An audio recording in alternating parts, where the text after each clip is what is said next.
అతను ఏమైనా ఛానల్లో పనిచేస్తూ అక్కడ ఛానల్లో పెట్టుంటే అది విధిలో భాగంగా చేసినట్టు తీసుకుంటాం. అతను ఏమైనా ఇప్పుడు ఎక్కడ లేదు కదా, అతను పని చేయట్లేదు. సో అతను సపోజ్ ఏదో ఇంతకుముందు గతంలో హెచ్ఎంటీవీ చేశారంటున్నారు, ఇప్పుడు లేదు కదా, ఇతను అక్కడ లేదు, 1 year 2 years నుంచి లేదంటున్నాడు, బ్యూరో చీఫ్గా చేసిన లేదండి. అది పెట్టుంటే కనుక అతను విధుల్లో భాగంగా పెడుతున్నాడు అన్నమాట. సో అతను ఏదో అతను డ్యూటీ చేస్తున్నాడు. ఇప్పుడు అతను ఈజ్ నో మోర్ జర్నలిస్ట్ కానీ కాదు, అతను జర్నలిస్ట్ కాదు, చేయట్లేదు. చేయనప్పుడు ఇతను ఎందుకు పెడుతున్నాడు? పెట్టాల్సిన వాడు జర్నలిస్ట్లోనే కదా, అందరికీ ఎందుకు షేర్ చేస్తున్నాడు? వేరే వాళ్ళు కూడా షేర్ చేస్తున్నాడు కదా, వచ్చి జర్నలిస్ట్గా కాదు. ఉద్దేశం ఏంటి? డిస్టార్ట్ మెసేజ్ పెట్టినప్పుడు ఇవన్నీ కలిసి చూడాలి మనం, ఈ డాట్స్ అన్నింటి కలపాలి, కలిపినప్పుడే తెలుస్తుంది. జస్ట్ ఐసోలేటెడ్గా ఒకసారి మాకు బెస్ట్ మా మిత్రుడు కాబట్టి అతను తప్పు అన్నట్టు కాదు, ఈ డాట్స్ అన్నింటినీ ఇతను కరెక్ట్ చేస్తే ఇతను ఎందుకు చేస్తున్నాడు అనేది చూస్తాం.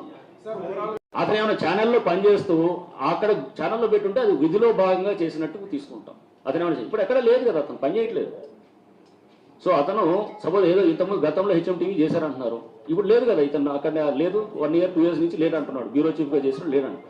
అది పెట్టుంటే కనుక అతను విధుల్లో భాగంగా పెడుతున్నాడు అన్నమాట. సో అతను ఏదో అతను డ్యూటీ చేస్తున్నాడు. ఇప్పుడు అతను ఈజ్ నో మోర్ జర్నలిస్ట్ కానీ కాదు, అతను జర్నలిస్ట్ కాదు, చేయట్లేదు. చేయనప్పుడు ఇతను ఎందుకు పెడుతున్నాడు? పెట్టాల్సిన వాడు జర్నలిస్ట్లోనే కదా, అందరికీ ఎందుకు షేర్ చేస్తున్నాడు? వేరే వాళ్ళు కూడా షేర్ చేస్తున్నాడు కదా, వచ్చి జర్నలిస్ట్గా కాదు. ఉద్దేశం ఏంటి? డిస్టార్ట్ మెసేజ్ పెట్టినప్పుడు ఇవన్నీ కలిసి చూడాలి మనం, ఈ డాట్స్ అన్నింటినీ కలపాలి, కలిపినప్పుడే తెలుస్తుంది. జస్ట్ ఐసోలేటెడ్గా ఒకసారి మాకు బెస్ట్ మా మిత్రుడు కాబట్టి అతను తప్పు అన్నట్టు కాదు, ఈ డాట్స్ అన్నింటినీ ఇతను కరెక్ట్ చేస్తే ఇతను ఎందుకు చేస్తున్నాడు అనేది చూస్తాం.